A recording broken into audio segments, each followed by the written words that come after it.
Por exemplo, a nível da educação, nós sabemos que as nossas crianças, né, elas sofrem uma desigualdade violentíssima em termos de educação. A gente sabe que uma criança negra que nasce hoje, ela tem muito menos possibilidade de chegar à universidade do que uma criança branca.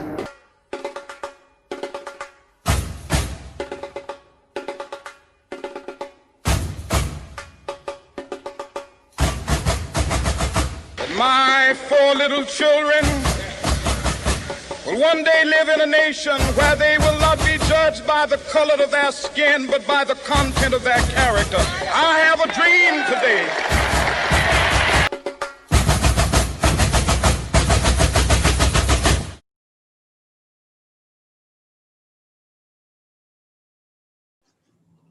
Olá, sejam todos bem-vindos e bem-vindas a este evento muito especial para todos nós. É com muita alegria que o Fórum de Consciência Negra da IBAB e o IBAB Cidade convida vocês para participar conosco deste evento, desta programação que está recheada de pessoas especiais e muito queridas por todos nós. Pastores, líderes e músicos que farão deste momento um momento não só de reflexão, mas também de celebração. Queremos convidar vocês para este momento e também o Lucas, que vai falar um pouco para a gente sobre o que é o Fórum de Consciência Negra. O Fórum de Consciência Negra, ele é um grupo pastoral e ele acontece hoje na IBAB, Igreja Batista de Água Branca, e ele nasceu da necessidade da gente estar convidando a nossa comunidade para discutir o racismo, que é urgente, é necessário, e em conversa com os meus amigos Ademir e Edilene e o pastor Levi Araújo, na época, né, que pastoreava o Ministério IBAB Adulto, a gente entendeu que a gente podia estar tocando esse projeto dentro da IBAB, é uma necessidade e nos reunimos e aí começamos a pensar, né, a partir do Evangelho, a partir da Bíblia, como é que a gente conseguiria trazer a igreja para discutir isso, para ser aí uma referência, uma relevância na nossa sociedade a respeito do racismo. E então a gente começou a fazer alguns eventos, né, alguns encontros, alguns espaços de diálogo, de reflexão, de estudo, e a gente percebeu o quanto foi percebendo, né, durante essa caminhada, o quanto isso tinha impactado pessoas, o quanto as pessoas estavam se identificando, estavam se libertando, e a gente continuou, graças a Deus. A comunidade, né, os pastores, os ministérios receberam muito bem essa proposta e começaram a nos apoiar e acabaram surgindo, então, coisas novas para a gente estar fazendo, para a gente estar construindo, né, Ademir? E temos prosseguido aí com mais objetivos, com mais espaços, né? Você pode contar mais um pouquinho para a gente.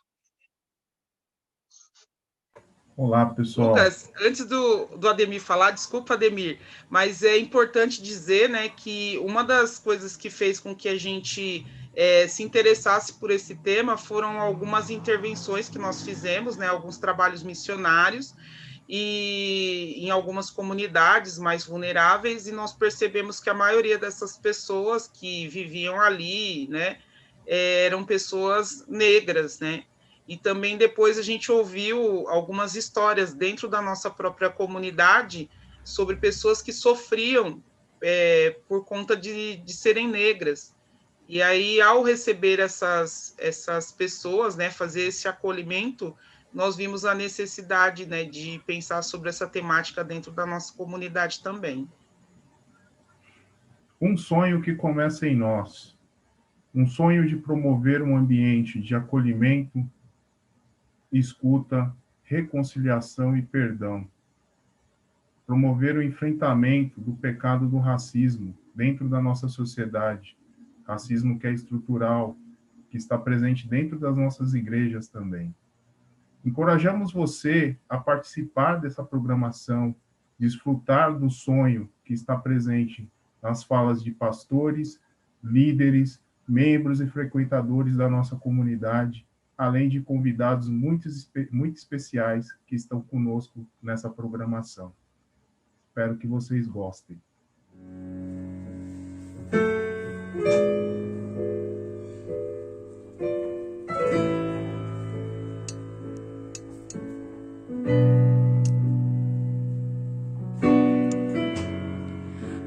fazer desse nó, dessa angústia que cansa, a solidão que rompe laços, fere a esperança? O que fazer desse nós? O que há em comum? Algo pra chamar de mesmo, algo pra chamar de a mesma fé, um só amor, um só amor. Venha o teu reino, tua vontade, Espírito Santo sopra sobre nós, vem sobre todos com tua bondade. Espírito Santo sopra através de nós.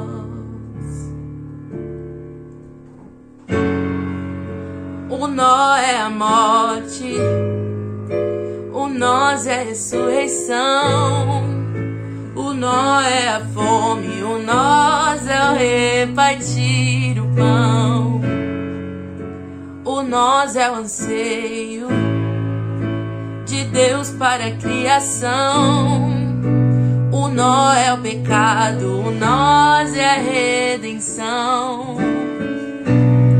A mesma fé, um só amor.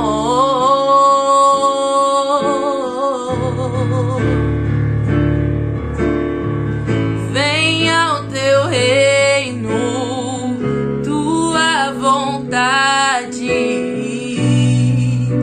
Espírito Santo sopra sobre nós, vem sobre todos com tua bondade. Espírito Santo sopra através de nós, teu reino, tua paz, vem sopra sobre nós, vem sopra sobre nós, teu reino, tua paz, vem sopra sobre nós, vem sopra sobre nós, teu reino, tua paz, Espírito Santo sopra através de nós, venha o teu reino, tua vontade, Espírito Santo sopra sobre nós, vem sobre todos com tua bondade. Espírito Santo sopra através de nós.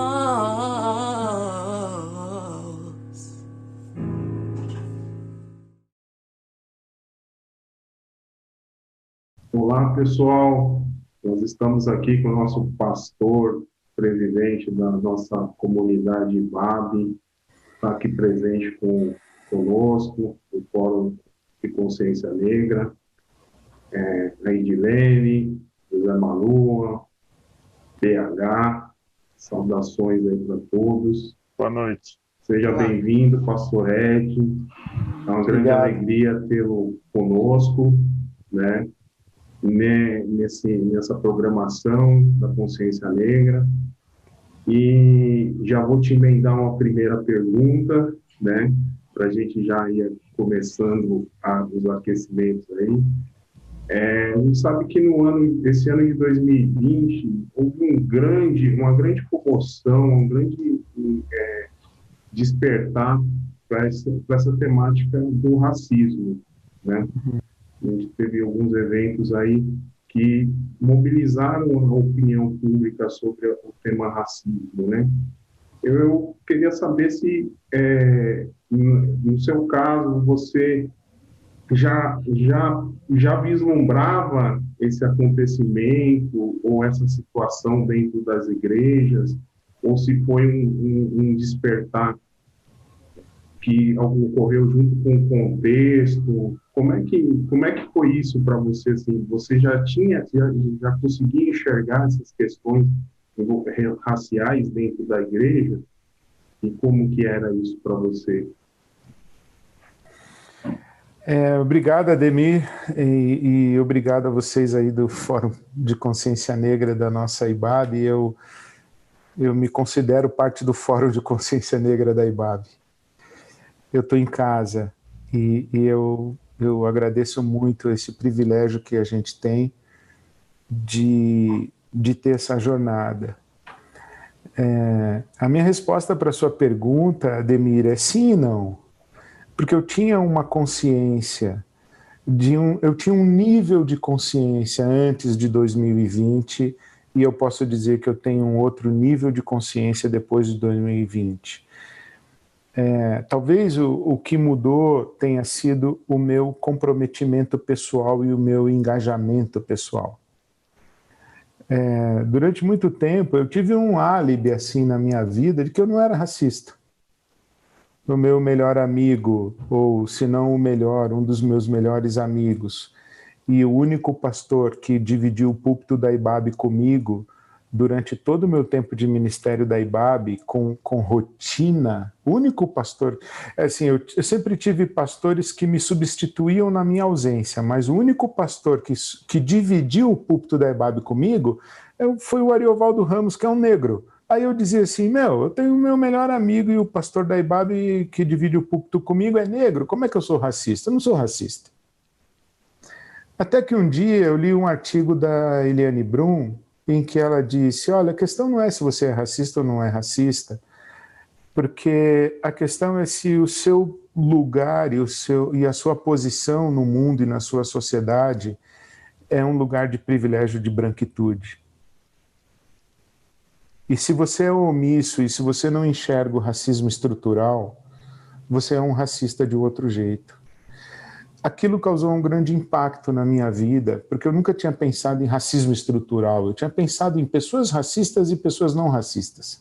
Mas eu não tinha pensado em racismo estrutural. Aí eu entendi, ou pelo menos comecei a entender o que é racismo estrutural. Aí eu comecei a estudar isso. Eu fui ler aquele Mbembe, eu fui ler Djamila, recentemente eu fui ler o Silvio Almeida, o livro dele. Então, falei, cara, existe um negócio que não é uma questão de opinião pessoal e de posicionamento pessoal.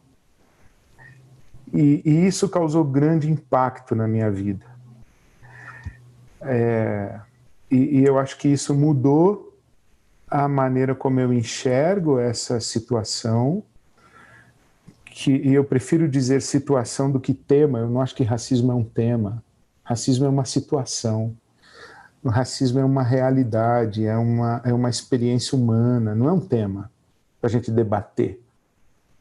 É uma condição social, relacional, inclusive, principalmente dentro das nossas igrejas. E aí, foi quando eu, por exemplo, estive numa conferência na Justice Conference em Londres, que eu fui falar, e tinha um irmão lá que foi falar sobre alguma coisa, a palestra dele era mais ou menos assim, eu vou provar para você que você é racista.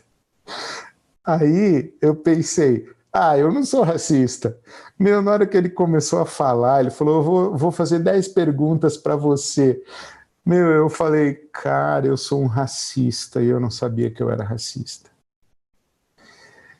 E essas descobertas foram muito dolorosas para mim.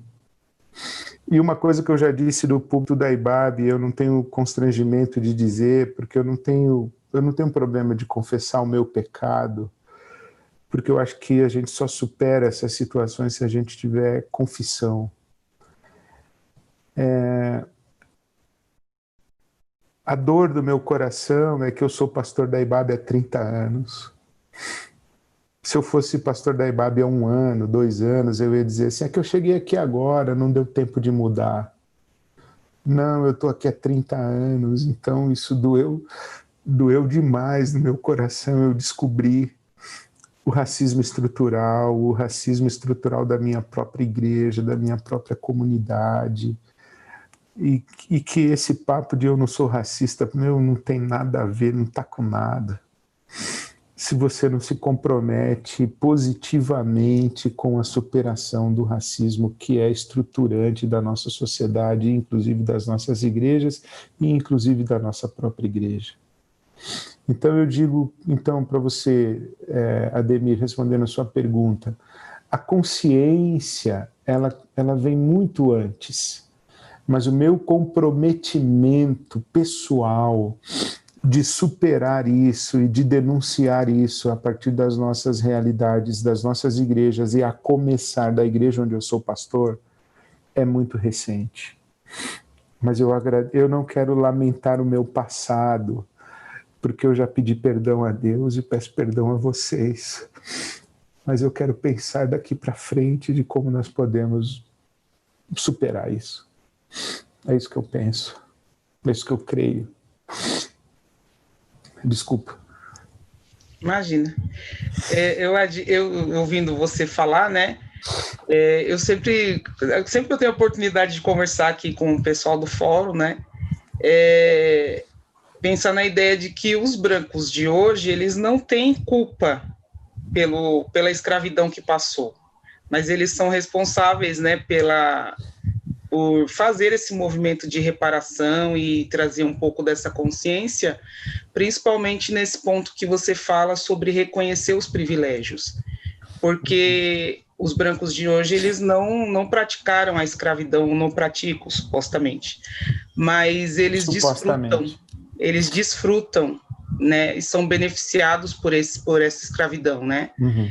E aí, quando eu converso aqui com o pessoal do fórum, né, eu sempre falo também que não é possível pensar num movimento que não seja coletivo. Você acha que é possível a gente fazer esse movimento sozinho, já que você teve uma consciência individual sobre a questão do racismo, né, uma experiência sua pessoal, e você acha que é possível a gente caminhar sozinho nessa direção, ou como que você vê essa questão do envolvimento da própria comunidade, da igreja e de todas as pessoas, né, que eu acho que não é uma questão do branco, né, é um problema do branco, né, mas é uma luta de todos nós, né, então queria que você falasse um pouco sobre isso, né, como que se dá essa relação do engajamento que você falou, né, esse engajamento comunitário, e como que isso é possível por meio dessas ações, né,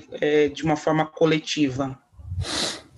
Eu acho, Edilene, que uma das grandes diferenças e uma das grandes contribuições da chamada teologia latino-americana, ou da teologia dos países do hemisfério sul, né, o norte, Estados Unidos, Europa, a teologia feita pelos brancos e a teologia feita no hemisfério sul, uma das grandes diferenças é que essa teologia feita no hemisfério sul traz um conceito que é o do pecado estrutural. A teologia fundamentalista acha que o pecado é uma coisa individual que está no coração do homem. A teologia do Sul diz, não, o pecado está impregnado nas estruturas da nossa sociedade. O racismo talvez seja a face mais visível e mais cruel desse pecado estrutural. Mas os pecados de gênero, os pecados de classe, né, as violências múltiplas que acontecem, a violência de Estado, tudo isso daí... Pouca gente consegue entender que o consumismo é um pecado estrutural, né? Mas as pessoas acham que ser consumista não é pecado. Mas isso é estruturante da nossa sociedade desigual, promotora de pobreza e tudo mais. Então, essa compreensão de que o pecado não é uma coisa individual, ela necessariamente exige que a gente entenda que a superação disso não pode ser também individual, tem que ser coletiva. tem que ser comunitária, tem que ser social. E a gente tem que dar uma resposta coletiva. Mas isso, eu dou meu testemunho, que quando eu comecei a descobrir essas questões, eu tive que aprender, inclusive, o vocabulário. Era muito interessante, porque eu falava assim, como é que é o certo falar Black Lives Matter? É vidas negras ou vidas pretas? Será que ofende eu falar vida preta? Será que... Eu não sabia nem como falar. E eu tive que aprender, eu tive que ouvir os meus irmãos negros, eu tive que ouvir as pessoas como é que se referiam a si mesmas, o que ofende, o que não ofende. Então eu acho que o nosso processo, Edilene, educativo, coletivo, começa do mais básico. Começa da gente dizer, olha, você não pode usar mais a palavra denegrir como uma coisa pejorativa. Você não pode, você tem que mudar o seu vocabulário. A gente habita na linguagem, a linguagem cria mundos, a linguagem determina mundos, a linguagem normaliza o que não pode ser aceitável. Então, não é possível a gente superar isso se não for coletivamente. Se não for por um processo de mudança cultural, social, a começar das nossas igrejas. Eu fico pensando, se as igrejas não têm esse compromisso, nós vamos esperar de quem? Das pessoas que se beneficiam dessa estrutura injusta, iníqua, maldita, cruel, diabólica, que eles mudem? O Luther King dizia isso, ninguém cede poder. Ou você conquista o poder, ou ele nunca vai ser dado a você. Então tem que ter mobilização coletiva, tem que ter ação positiva coletiva. Eu acredito muito nisso e estou comprometido nessa jornada de coisas coletivas, porque não é possível ser individual. Jamais. Uma outra... Não vamos conseguir. Desculpa. Sim, eu ouvindo você, eu sempre fico muito provocada assim, para algumas coisas. Quando você fala que é preciso do movimento coletivo, tal, o que eu percebo em algumas situações é que, ao se deparar com racismo, a gente tem pelo menos duas opções, né? Ou a gente parte para um movimento de perdão, de reconciliação, ou a gente parte para a vingança. E, eventualmente, eu tenho participado de alguns grupos e eu sinto muito ódio, sabe? Muita raiva. Assim, justifica, não justifica, não sei. Mas eu percebo que, tanto da parte dos negros como dos brancos, existe um movimento muito violento, sabe, agressivo. E quando a gente vai para o Evangelho e se aproxima mais da proposta de Cristo, eu vejo que não é possível pensar numa mudança com essas bases, né, do ódio, da vingança, da raiva, e aí eu penso no livro do Desmond Tutu, né, do livro do perdão, quando ele fala que foi um caminho que eles escolheram.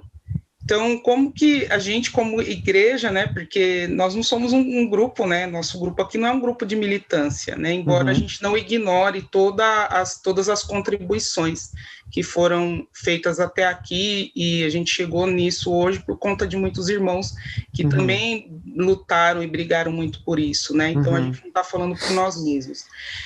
Mas como que, e aí eu tenho visto, né, alguns grupos muito... raivosos, né?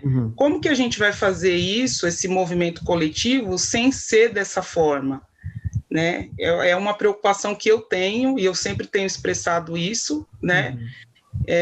Que eu não sou favorável a essa coisa agressiva, violenta, né? Mas eu também não sou ingênua de não acreditar que não vai haver uma tensão, porque o tensionamento ele vai existir, né? Aí eu queria que você falasse também um pouquinho disso, né? Como que seria possível? Bom, a primeira coisa, Edilene, eu quero reafirmar uma linha de compreensão de postura no mundo. Nós temos Malcolm X e Martin Luther King. Nós temos Nelson Mandela, que poderia ter desenvolvido um processo de retribuição vingativa na África do Sul, mas ele não fez. Desmond Tutu também não fizeram, né? Eles dois não fizeram. Então eu quero reafirmar isso daí como um caminho. Eu não acredito que de modo violento, vingativo, nós promovemos mudança da sociedade. Mas eu quero falar usando essa expressão que está sendo muito própria dos nossos tempos, do lugar de fala. Eu me senti desconfortável no início, se eu sou branco, como é que eu vou falar de racismo? Como é que eu... Não, racismo é uma coisa de branco também. Eu tenho que falar de racismo. Não interessa que eu não sou preto. Não interessa que eu estou privilegiado. Não interessa que eu sou hétero, macho, branco, etc. Eu tenho que falar disso porque isso é um pecado. Então isso é um problema meu também. Então eu admiti isso. Foi um caminho para eu admitir, de não me sentir ilegítimo como branco defendendo a questão da superação do racismo. Muito pelo contrário, de me sentir parte do problema e, portanto, parte da solução, né? Agora, por justamente desse meu lugar de fala do branco, eu converso muito com branco. E eu estava numa roda de brancos e eles dizendo aquele velho discurso lá de que o movimento dos negros, eles tacaram fogo nos carros, eles depredaram as ruas, eles não sei o que e tal. E eles começaram a falar, começou a me dar uma raiva, Edilene. E eu falei assim, vocês queriam o quê? Que eles queimassem seus filhos brancos do mesmo jeito que vocês queimaram os filhos brancos, os filhos pretos deles? Eles só queimaram seu carro. Você quer chamar isso de vingança? Isso não é vingança, isso é uma revolta contida de uma dor secular. São muitos séculos de opressão. Vocês têm que agradecer a Deus que eles só queimaram seus carros, de que eles só quebraram sua vitrine da sua loja, que eles não queimaram seus filhos, como vocês queimaram os filhos deles, como nós queimamos os filhos deles. Então, assim, eu entendo que o caminho é pacífico, mas eu acho que a gente tem que ter uma compreensão de que existe uma dor e um sofrimento que está contido aí. De um abuso que assim, é inadmissível. Ontem eu estava ouvindo Fantástico, um homem chamou uma menina de macaca. Nós estamos no século XXI, nós estamos em 2020. Não é admissível isso. E aí você pensar assim, cara, se você não se revoltar contra isso, você tem sangue de barata. Se você não se revoltar, se você não se indignar. E eu acho que essa é uma beleza do Evangelho. Jesus, quando ele foi consumido pela ira de Deus ali no templo, ele não agrediu pessoas, ele derrubou as bancas. Ele quebrou as coisas, mas ele não agrediu pessoas. E às vezes quebrar as coisas é uma forma de dizer que nós não aceitamos que as vidas sejam machucadas, que elas sejam objeto de violência e que elas sejam mortas do jeito que elas estão mortas. E se uma sociedade que valoriza o dinheiro acima de qualquer coisa, se o grande problema dessa sociedade é a sua vitrine, é o seu banco, é o seu carro bonito, blindado, então que se explodam os carros. Alguém vai dizer assim, o Ed está incitando a revolução violenta e tal. Não, eu não estou. Eu só estou dizendo que é muito desproporcional alguém dizer que os pretos estão nervosos porque tocaram fogo em pneu na rua contra séculos de vendo seus filhos queimados em árvores. É muito desproporcional, é muito desonesto. Então eu acho que a gente tem que ter um olhar mais realista e um olhar mais comprometido com a justiça histórica. E, é claro, reafirmar sempre, sempre, sempre, nós não conseguiremos superar a violência pelo caminho da violência. Nós só conseguiremos superar a violência pelo caminho da reconciliação, do perdão e da paz. Mas eu entendo a revolta das ruas e eu não ouso condená-los e criticá-los. Amém, amém, pastor. Obrigado. Caminhando já para o final, né? Como pastor da nossa comunidade de fé, depois dessa toda a tua fala, queria ouvir mais um pouco, né, de você. Qual o seu sonho, enquanto pastor de uma comunidade, né, chamada IBAB, com relação a essa situação, que não é uma temática, né, como você colocou, mas a essa situação, né? Queria ouvir mais um pouco você. Oi, Malu, obrigado pela pergunta. Eu tenho step by step, né? Não dá para fazer tudo de uma vez, então eu tenho step by step. Mas, por exemplo, faz muito pouco tempo que eu descobri que a palavra inclusão é uma ofensa. Incluir. Incluir o quê, meu? Você acha que eu estou querendo ser incluído no seu mundo? Quem é você para me incluir ou me excluir? Inclusão é uma ofensa. Então, eu não quero uma igreja inclusiva dos negros. Não quero. Isso ofende os negros, os pretos, e ofende os brancos, porque continua sendo hierarquizado. O branco bonzinho incluindo o negro. Quer dizer, é pecado do mesmo jeito. Eu quero uma igreja onde nós não tenhamos uma relação hierarquizada, em que nós nos vejamos como iguais e como irmãos. Essa é a primeira coisa. Agora, a segunda coisa que eu estou comprometido é a gente se arrepender e o meu primeiro passo é a inclusão dos nossos irmãos pretos e pretas nas instâncias de poder e de governança da IBAB. Enquanto isso não acontecer, tudo vai ser paliativo e vai ser conversinha de, sabe? Enquanto não tiver preto e preta na governança da comunidade, nas instâncias de poder decisório da comunidade, a gente ainda não tocou na base. Então, meu primeiro compromisso, eu já fiz isso publicamente, estou fazendo aqui de novo, eu estou comprometido com isso. De prestar atenção nesses processos, de desenvolver políticas positivas dentro da nossa comunidade para que isso aconteça. Lembra que eu falei que eu estava na Justice Conference lá de Londres? Uma das coisas que o cara falou que pegou no alvo, assim, foi uma das primeiras. Ele falou assim, você disse que não é racista porque na sua igreja tem muito preto. Só na banda, né? Na diretoria da igreja não tem nenhum. Eu falei, bingo! Bingo! A gente acha que preto é bom de música. Preto não é bom de ciência, preto não é bom de economia, preto não é bom de teologia, preto é bom de música, é artista. Isso é racismo. Isso é racismo. Então, o meu primeiro compromisso é políticas positivas dentro da nossa comunidade. E enquanto os pretos e pretas não chegarem às instâncias de poder, tudo que nós fizermos vai ficar sub júdice. Vai ficar sendo o me engana que eu gosto. Não sei se eu respondi, Malua, mas foi... Obrigado, respondeu sim. Não consigo nem respirar. Obrigado mesmo, obrigado. Quero agradecer. Aliás, eu queria dizer que dentro desse meu processo aconteceu uma coisa muito interessante. Eu recebi uma solicitação de fazer um endosso sobre um estudo, um livro que foi publicado pela Novos Diálogos, sobre racismo dentro da denominação batista.